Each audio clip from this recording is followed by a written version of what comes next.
माँ पार्वती ने भगवान शिव से एक प्रश्न पूछा, जिसके बाद भोलेनाथ ने एक कथा सुनाई और अमर हो गया कबूतर का जोड़ा। उसी अमर कथा से जुड़ी है ये पौराणिक कथा। एक बार नारद मुनि कैलाश पर्वत पर भगवान शिव से मिलने पहुँचे।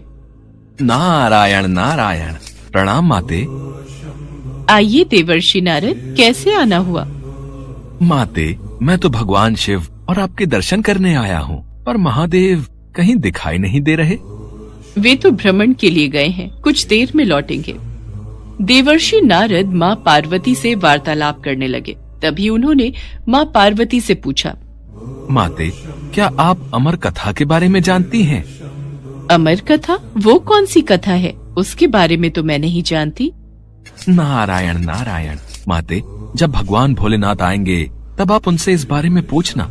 अच्छा माते, मैं चलता हूँ। नारायण नारायण। पार्वती माता सोच में पड़ गई कि ऐसी कौन सी कथा है जो स्वामी ने मुझसे नहीं कही। तभी भोलेनाथ कैलाश पर लौट आते हैं। माता पार्वती उनसे इस बारे में चर्चा करती हैं। प्रभु, आपने मुझे कभी अमर कथा के बारे में क्यों नहीं बताया? मुझे आज और अभी अमर कथा सुननी है। ठीक है देवी, मैं आपको आज अमर कथा सुनाऊंगा, परंतु उसके कुछ नियमों का पालन आपको करना पड़ेगा। अमर कथा के दौरान आपको एक क्षण के लिए भी सोना नहीं है। आप बीच बीच में हुंकार भरती रहना, ताकि मुझे आभास रहे कि आप कथा सुन रही हैं, क्योंकि मेरे नेत्र भी उस क्षण बंद रहेंगे। ठीक है स्वामी, मैं ऐसा ही करूंगी। भगवान शंकर ने माता पार्वती से एकांत और गुप्त स्थान पर अमर कथा सुनने को कहा, जिससे कि अमर कथा कोई अन्य जीव न सुन पाए, क्योंकि जो कोई भी इस अमर कथा को सुन लेता है वो अमर हो जाता। इसके पश्चात शिवजी देवी पार्वती को अमर कथा कहने एक गुफा में ले गए। पुराणों में कहा जाता है, शिवजी ने देवी पार्वती को अमरनाथ की गुफा में अपनी साधना की अमर कथा सुनाई थी, जिसे हम अमरत्व कहते हैं। प्रचलित कथा के अनुसार भगवान भोलेनाथ ने अपनी सवारी नंदी को पहलगाम पर छोड़ दिया, जटाओं से चंद्रमा को चंदनवाड़ी में अलग कर दिया और गंगा जी को पंचतरणी में तथा कंठाभूषण सर्पों को शेषनाग पर छोड़ दिया। इस प्रकार इस पड़ाव का नाम शेषनाग पड़ा। अगला पड़ाव गणेश पड़ता है। इस स्थान पर भोलेनाथ ने अपने पुत्र गणेश को भी छोड़ दिया था, जिसको महागुणा का पर्वत भी कहा जाता है। पिस्सू घाटी में पिस्सू नामक कीड़े को भी त्याग दिया। इस प्रकार महादेव ने जीवनदायिनी पांचों तत्वों को भी अपने से अलग कर दिया। इसके बाद माँ पार्वती सहित उन्होंने गुप्त गुफा में प्रवेश किया और अमर कथा माँ पार्वती को सुनाने लगे।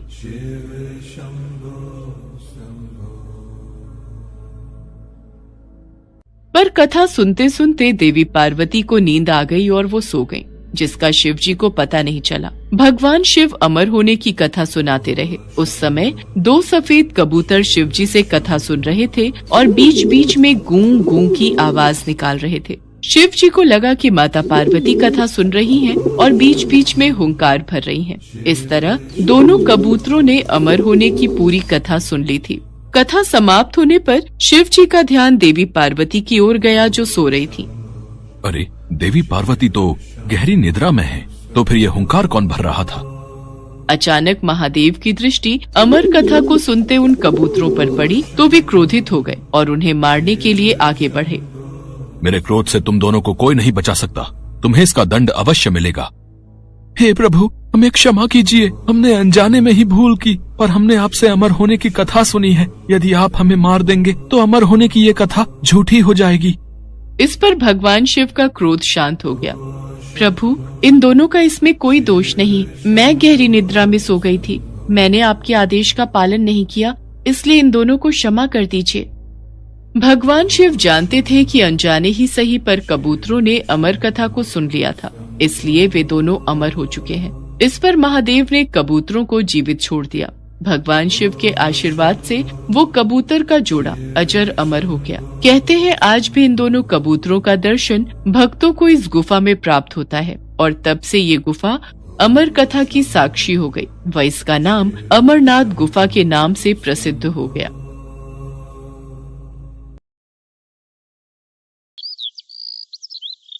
एक बार माँ पार्वती कैलाश पर भ्रमण कर रही थी।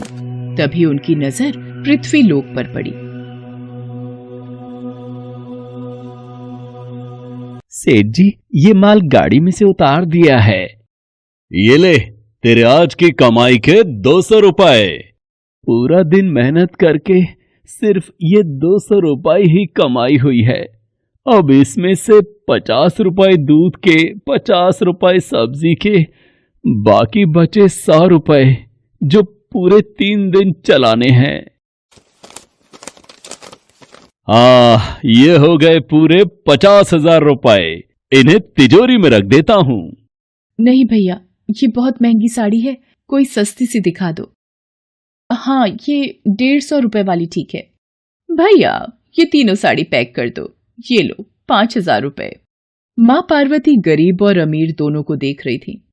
आखिर जिसे जो चाहिए उसे मिलता नहीं, और जिसके पास पहले से हो उसे और मिल जाता है। इस प्रश्न का उत्तर तो महादेव ही दे सकते हैं।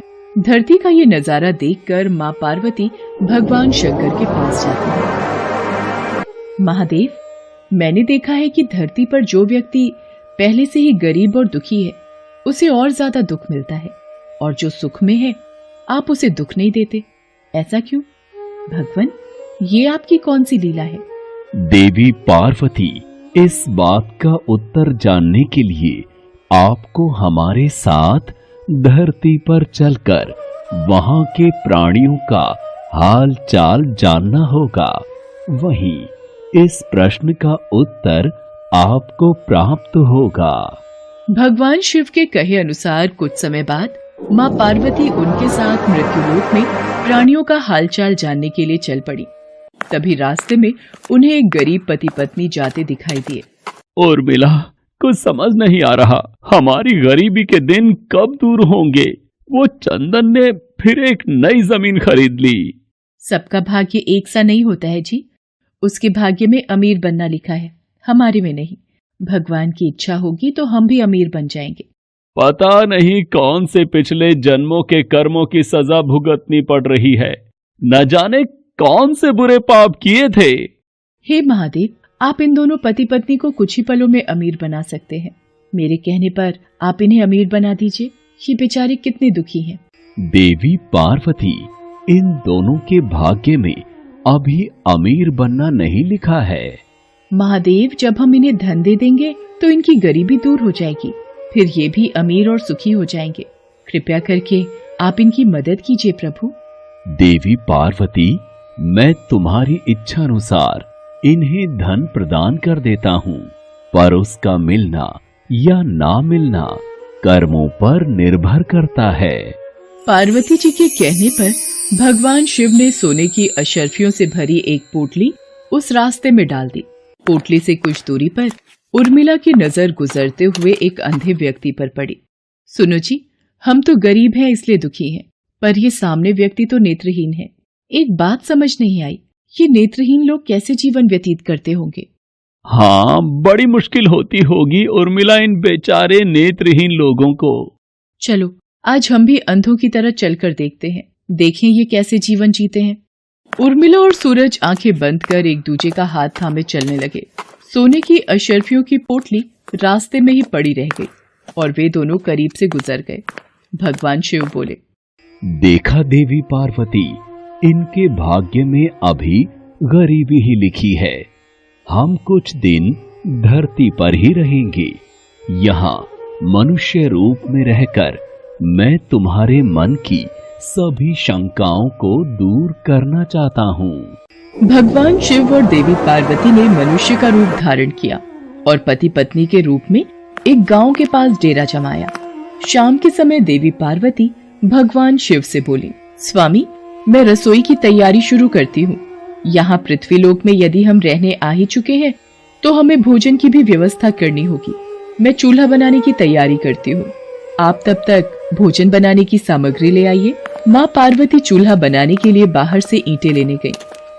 चूल्हा बनाने के लिए मुझे ईंटों की जरूरत है। ये एक जर्जर और टूटा मकान दिखाई दे रहा है। इसकी ईंटें मेरे काम आ जाएंगी, यही ले लेती हूँ। चूल्हा तो तैयार कर लिया, महादेव आते ही होंगे। अरे आप आ गए, ये देखिए मैंने चूल्हा तैयार कर लिया। पर आप खाली हाथ क्यों लौट आए स्वामी? भोजन कैसे बनेगा? देवी पार्वती, अब सामग्री की कोई आवश्यकता नहीं है। क्योंकि जिस प्रश्न का उत्तर ढूंढने के लिए आप आई थी वो आपको स्वयं मिल गया। मैं कुछ समझी नहीं स्वामी, मेरे प्रश्न का उत्तर मेरे समक्ष ही है। हाँ देवी पार्वती, आप यही जानना चाहती हैं ना कि इस पृथ्वी पर क्यों गरीब लोग ज्यादा परेशान होते रहते हैं। अच्छा ये बताइए, आप इस चूल्हे को बनाने के लिए ईंटें कहाँ से लेकर आई हो? प्रभु, इस गांव में बहुत से ऐसे घर भी हैं जिनका रखरखाव सही ढंग से नहीं हो रहा है। उन पुराने घरों की जर्जर हो चुकी दीवारों में से मैं ईंटें निकाल कर ले आई। इसका मतलब जो घर पहले से खराब थे आपने उन्हें और खराब कर दिया, जबकि आप मजबूत घरों की दीवारों से भी तो ईंटें ला सकती थी। प्रभु, जो घर अच्छे और सुंदर दिख रहे थे उस घर के लोगों ने अपने घरों का रखरखाव बहुत अच्छी तरह किया है। ऐसे में उन सुंदर घरों को बिगाड़ना मुझे उचित नहीं लगा। देवी पार्वती, कुछ दिन पहले पूछे आपके प्रश्न का उत्तर भी यही है। जिन लोगों ने अपने जीवन को अच्छे कर्मों से सुंदर बना रखा है उन्हें दुख कैसे हो सकता है? इस संसार में हर मनुष्य अपने कर्मों का ही फल पाता है। सबके पास सब कुछ नहीं होता। मनुष्य के पिछले जन्मों का कर्म उसे इस जन्म में भुगतना ही पड़ता है, और यदि वो अपने इस जन्म और आने वाले अन्य जन्मों को सुखी बनाना चाहता है तो हमें सदैव ही पुण्य कार्य करते रहना चाहिए ताकि हमारे कर्म उसमें जुड़ते रहें। आपको ज्ञात है वो मार्ग में उस दिन एक नेत्रहीन व्यक्ति। हाँ स्वामी, मुझे ज्ञात है। वो देखिए देवी पार्वती, उसके पास धन दौलत ऐशो आराम की कोई कमी नहीं है, परंतु उसकी आंखों का इलाज नामुमकिन है। ये उसके पिछले जन्म के कर्मों से जुड़ा है। उसने पिछले जन्म में जानबूझकर किसी निर्दोष की आंखों की रोशनी छीन ली थी, इसलिए ये इस जन्म में नेत्रहीन हो गया। पर इसके कुछ पुण्य कार्यों की वजह से ये अमीर बना। और वो गरीब पति पत्नी स्वामी? देवी, वो दोनों पिछले जन्म में एक कंजूस अमीर सेठ सेठानी थे जो कभी भी कोई दान पुण्य नहीं करते थे, इसलिए इस जन्म में उन्हें गरीबी और दुख मिला। पर इन दोनों के अच्छे कर्म इनका आगे का जीवन सुखी बना सकते हैं। इस पृथ्वी पर कोई भी मनुष्य पूरी तरह से सुखी नहीं है देवी। हर मनुष्य के पास कोई न कोई दुख और समस्या है। मुझे उत्तर मिल गया है स्वामी। इस पृथ्वी पर सुखपूर्वक जीवन यापन करने के लिए मनुष्य को अपने द्वारा अच्छे कर्म करने चाहिए ताकि उसे उसके पिछले बुरे कर्मों का फल न भुगतना पड़े, और फिर अपने प्रश्नों का उत्तर पाकर देवी पार्वती भगवान शंकर के साथ अपने रूप में आकर कैलाश वापस लौट गईं।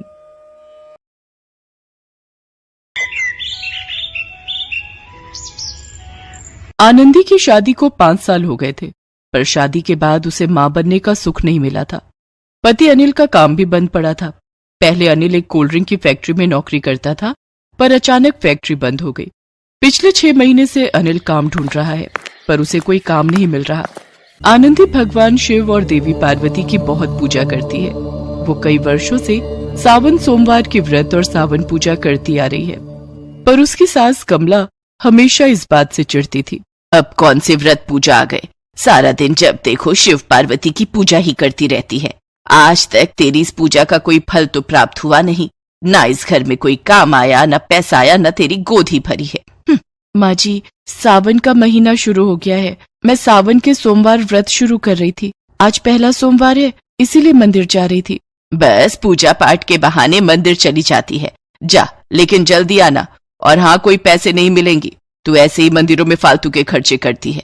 घर में कोई पैसों का पेड़ नहीं लगा हुआ, और पहले ही हमारे यहाँ पैसों की इतनी तंगी है। ऊपर से तेरे मायके वाले आज तक 1 रुपए की चीज घर नहीं लाए। तभी आनंदी के मम्मी पापा मिलने के लिए आ जाते हैं। माँ पापा आप? हाँ बेटा, सावन का सोमवार था, मंदिर गए तो सोचा रास्ते में तुमसे मिलते हुए घर चले जाएं। नमस्ते समधन जी। बेटा अच्छा हुआ तुम घर पर मिल गई। तुम्हारी माँ तो कह रही थी कि कहीं तुम मंदिर न गई हो। नमस्ते बहन जी। समधन जी कुछ फल और मिठाई, कुछ समझ नहीं आया कि क्या खरीदें। गरम गरम जलेबी बन रही थी तो हमने वही पैक करा ली। बाकी दशहरी आम का सीजन आ गया है, बहुत अच्छा दशहरी आम आया हुआ है, सोचा यही ले लेते हैं।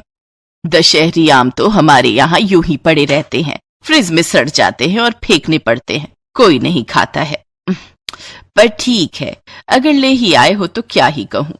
आनंदी की सास सरासर झूठ बोल रही थी, क्योंकि उसके घर में तो कितने महीने बीत गए थे, एक भी आम नहीं आया था। वो तो उसके मम्मी पापा की जितनी गुंजाइश थी उस हिसाब से वो अपनी बेटी के लिए कुछ न कुछ लाते रहते थे। आनंदी अपने माता पिता को चाय नाश्ता पूछती है, पर आनंदी के माता पिता कमला के स्वभाव को जानते थे, इसलिए वो ज्यादा देर नहीं रुके और अपनी बेटी से मिलकर चले गए। ये 2 आम कहाँ लेकर जा रही है? हद हो गई, भला तेरे माँ बाप देकर गए तो तू तो सारे आम ही हड़प रही है। इन्हें चुपचाप फ्रिज में रख दे, रात में काट कर खा लेंगे। माँ जी वो जोड़े का फल मंदिर में लेकर जाना था, मैं सोच रही थी 2 आम मंदिर ले जाती। कोई जरूरत नहीं है, 1 आम चुपचाप यहाँ रख, 1 ही लेकर जा। बड़ा भगवान को पता चल रहा है कि तू 1 चढ़ा रही है या 2। आनंदी अपनी सास से कुछ नहीं कहती, वो 1 आम और पूजा के जल और फूल लेकर मंदिर चली जाती है। आनंदी मंदिर जाते हुए बहुत रो रही थी, उसकी आंखों में आंसू थे। हे शिव शंकर, हे माँ पार्वती, आप मेरी प्रार्थना कब सुनोगे? न ही मेरे पति का कोई काम चल रहा है और न ही हमारे घर में संतान का सुख आया है। मुझे इन दुखों से कब छुटकारा मिलेगा प्रभु? मुझे अपनी पूजा का फल कब मिलेगा? मेरी प्रार्थना सुनो प्रभु, मेरी सहायता करो, अब मुझसे और दुख नहीं सहा जाता। बेटी बहुत जोरों की भूख लगी है, कुछ भी खाने का नहीं है, तुम्हारे पास कुछ खाने का है तो मुझे दे दो, भगवान तुम्हारा भला करेंगे। मेरे पास तो बस ये आम है, पर ये तो। आनंदी एक पल के लिए सोचती है, फिर वो अपना पूजा का आम उस औरत को दे देती है। अम्मा जी मेरे पास ये 1 आम है, मैं ये मंदिर ले जा रही थी, पर अब आप इसे रख लो। बेटी पर ये तो तुम मंदिर में चढ़ाने के लिए ले जा रही थी, फिर तुम मंदिर में क्या चढ़ाओगी? मेरे पास मंदिर में पूजा के लिए फूल हैं, मैं उन्हीं से भगवान शिव और माँ पार्वती की पूजा कर लूंगी। पर आपको भूख लगी है ना, आप ये आम खा लो। जीती रहो बेटी, भगवान शंकर और माता पार्वती तुम्हारी हर मनोकामना पूरी करे। आनंदी भगवान शिव के मंदिर पहुंचती है और वहां जल और फूल चढ़ाकर पूजा आरती करती है। कुछ देर बाद जब आनंदी घर पहुंचती है, वो देखती है उसके घर के बाहर आम से भरा हुआ एक ट्रक खड़ा है। उसका पति अनिल और उसकी सास कमला ट्रक में से आम उतार रही थी। अरे बहू कहाँ रह गई थी, इतनी देर से तुम्हारा इंतजार कर रहे थे, तुमने तो कमाल ही कर दिया। बहुत अच्छा किया जो मंदिर में तुम्हें सेठ गौरी शंकर जी मिल गए। बोल रहे थे कि तुमने उन्हें अपने घर की परिस्थिति बताई थी और उन्हें एक सहायक की जरूरत थी जो उनके बागों के आम बेच सके। वो आम का ट्रक लेकर आए हैं, अब हमारे अनिल के पास काम आ जाएगा, अनिल थोड़े पैसे कमा लेगा। सेठ गौरी शंकर? पर मुझे तो मंदिर में कोई नहीं मिला माँ जी। माँ वो जो सेठ गौरी शंकर जी आए थे, अब वो कहाँ चले गए? आम तो सारे ट्रक में से उतार लिए थे, पर अचानक से न ट्रक है न सेठ गौरी शंकर है, अब इतनी जल्दी वो चले कहाँ गए? साक्षात भगवान शंकर, देवी पार्वती मेरी प्रार्थना सुनकर मेरी मदद के लिए आए। हे शिव शंकर, हे माँ पार्वती, मैं आपको पहचान नहीं पाई। आनंदी अपनी आंखें बंद करती है तो उसे देवी पार्वती की झलक उस औरत में दिखाई देती है जिसे आनंदी ने आम दिया था। आनंदी की आंखों में खुशी के आंसू थे। सेठ गौरी शंकर और कोई नहीं बल्कि स्वयं भगवान शिव थे। अचानक आनंदी चक्कर खाकर जमीन पर गिर जाती है। उसकी सास और पति उसे अंदर लेकर आते हैं। अनिल पड़ोस में रहने वाले एक डॉक्टर को बुलाता है। डॉक्टर से पता चलता है कि आनंदी माँ बनने वाली है। आनंदी की सास और पति की खुशी का ठिकाना नहीं था। एक तरफ अनिल को व्यापार मिल गया और दूसरी तरफ आनंदी माँ बन गई। आनंदी कमला और अनिल को सारी सच्चाई बताती है, जिसे सुनकर वो भी हैरान रह जाते हैं। बहू तेरी भक्ति में बहुत शक्ति है, तूने अपनी सावन पूजा से भगवान शिव और माँ पार्वती को प्रसन्न किया और देख आज तेरी वजह से ही हमारे घर में खुशियों के दिन आए हैं। जय शिव शंकर, जय माँ पार्वती, आपकी सदा ही जय हो। मैं वादा करती हूँ भगवान, मैं अपनी बहू को अब कभी भी तंग नहीं करूंगी। मैं अपनी बहू को बेटी की तरह रखूंगी। आनंदी, सचमुच तुम्हें अपनी पत्नी के रूप में पाकर मैं बहुत खुश हूँ। तुमने तो हमारे घर पर आए सारे संकट दूर कर दिए। हमारे गरीबी के दिन चले गए आनंदी, और ये सब तुम्हारी सावन पूजा का फल है। तुम्हारे ऊपर भगवान शिव और माता पार्वती की बहुत कृपा है। जय शिव शंकर, जय माँ पार्वती। आनंदी अपने पति और सास के साथ मिलकर भगवान शिव के मंदिर जाती है और अपने जीवन में आए सुखों के लिए भगवान शिव और माता पार्वती को धन्यवाद कहती है।